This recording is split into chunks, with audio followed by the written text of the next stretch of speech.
So DC Thomson's a publishing business. We're a family-owned company, 108 years old.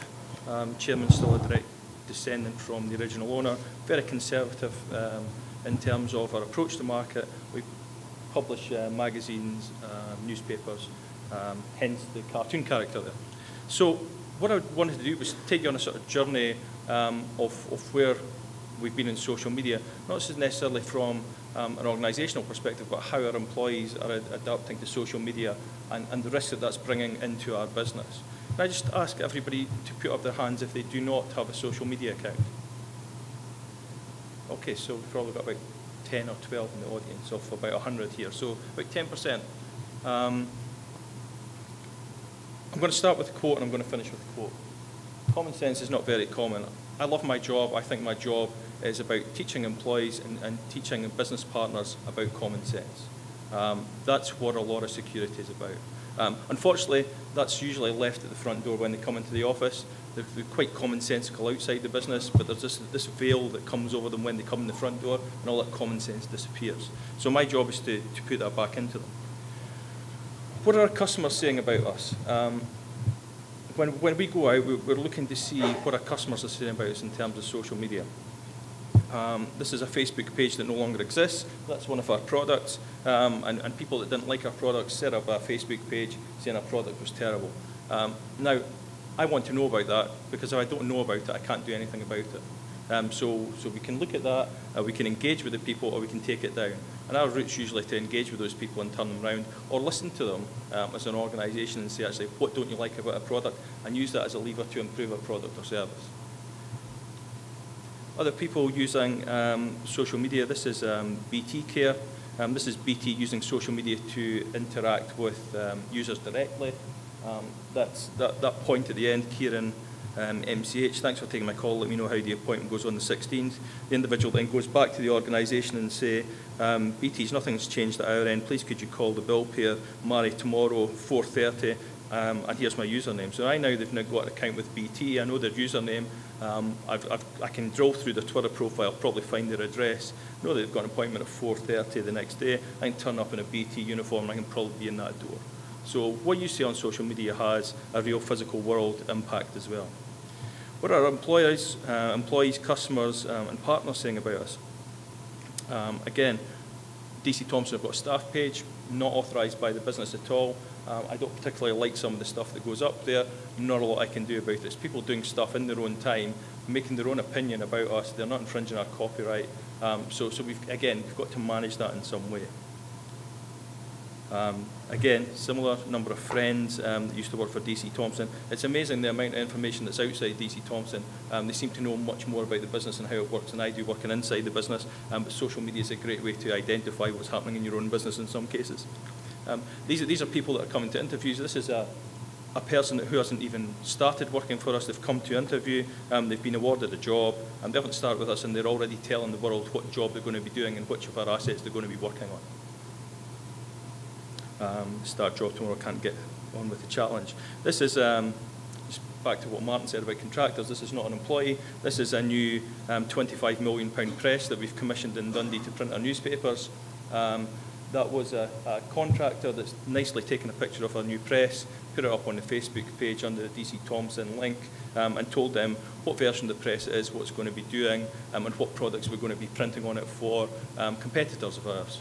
Not in the public domain, but because that contractor's done it, it is now in the public domain. Again, we've asked for that to be taken down. These are internal staff. I've obviously blocked out the names and pictures, but this is reputationally damaging for a business. If you've got an internal member of staff that's speaking about what they're doing in the day job, that can damage your business. So again, we need to manage this in some way.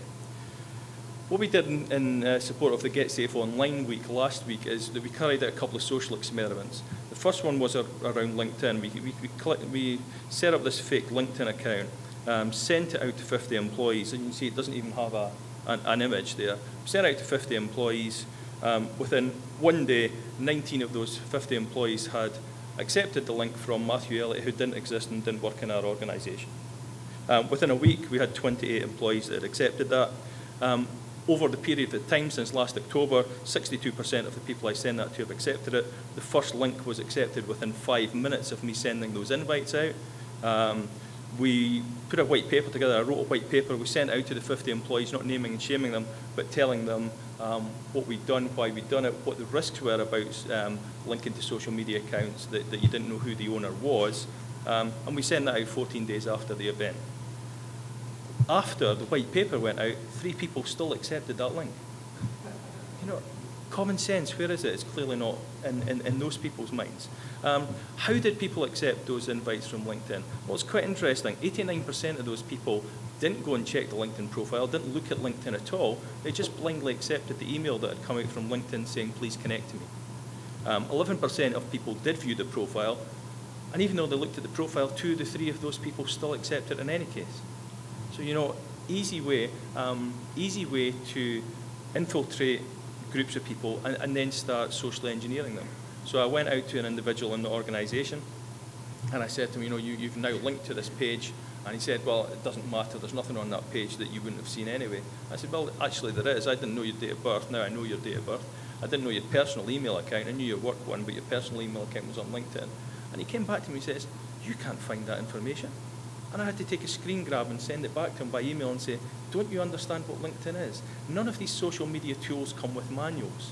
And we're not teaching people how to use them. So awareness and training is one of the big things that we are doing. Keeping track, you know, we've got our own social media accounts. That's our DC Thompson, our corporate account. Even though we've trained the people how to use the corporate account, one person still clicked on a link that came into them. And what happened? We get the top post there is acacia berries or some nonsense spam.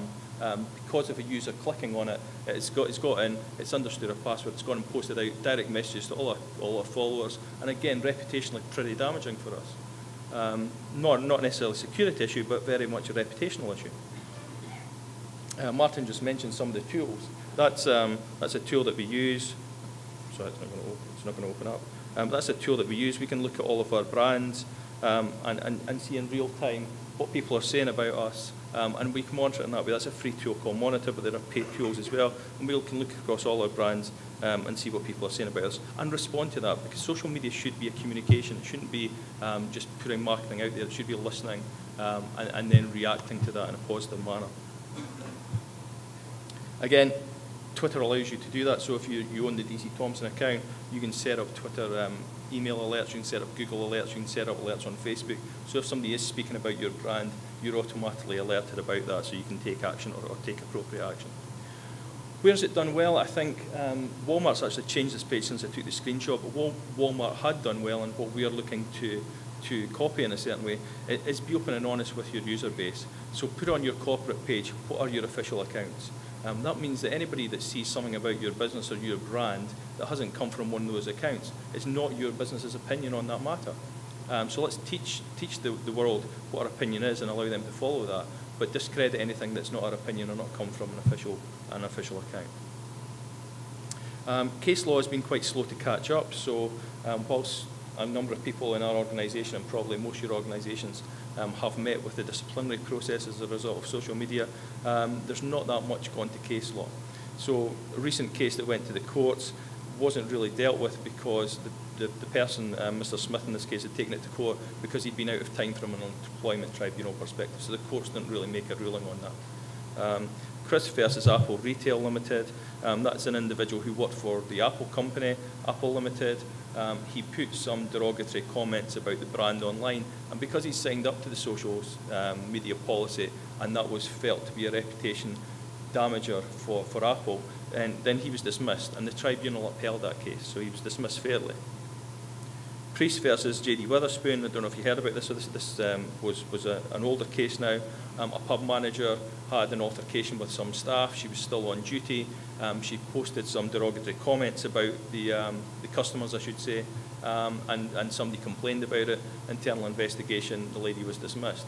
Again, she knew what she was doing it in work time. She signed up to the social media policy, and in that case, the tribunal upheld the dismissal.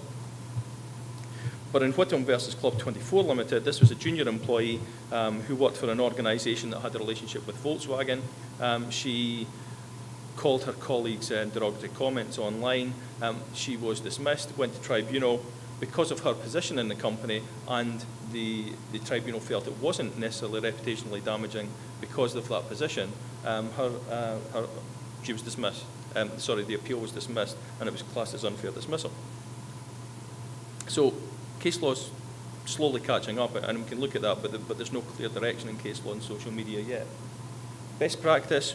My view on best practice is make sure that you've got an effective social media policy.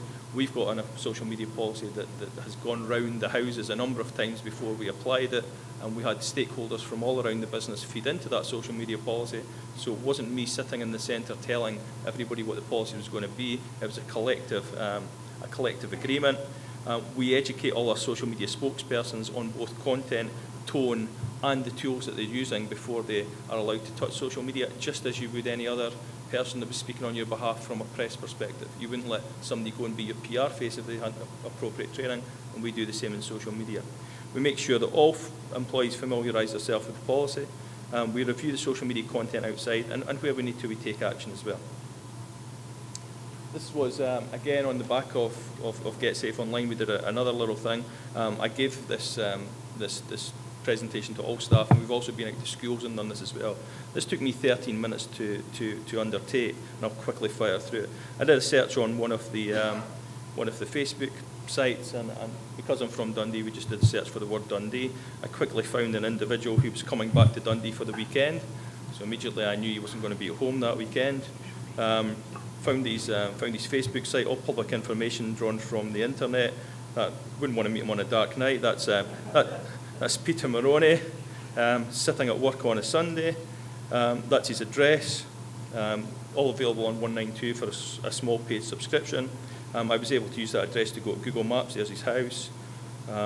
That's what his front door looks like, number 15.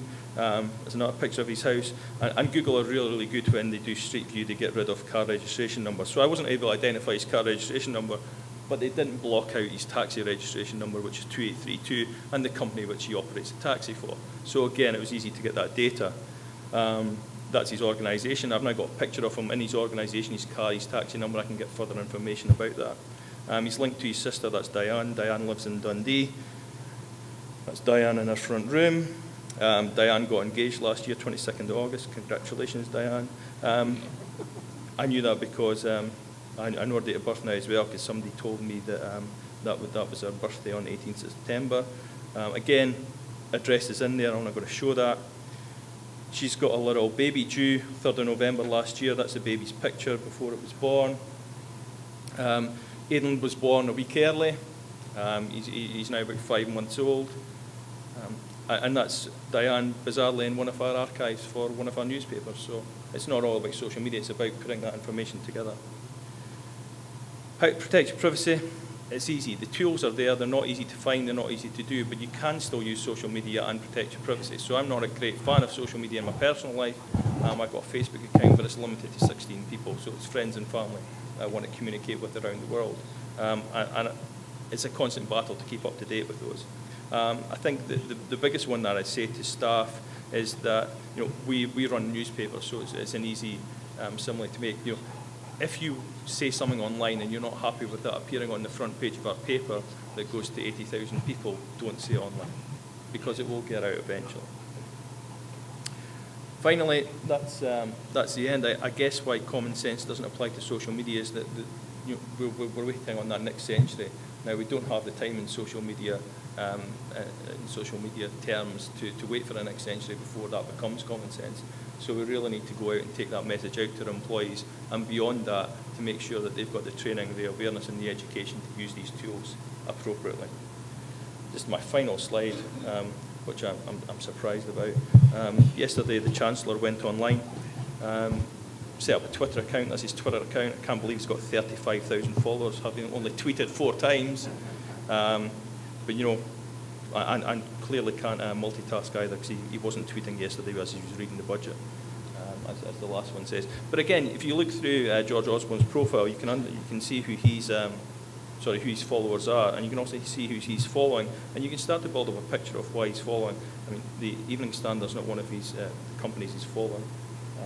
But BBC Breaking News and Sky are up there. It's probably where he finds out what's happening, and simple things like that. So you can tell a lot of people by looking at the public profiles.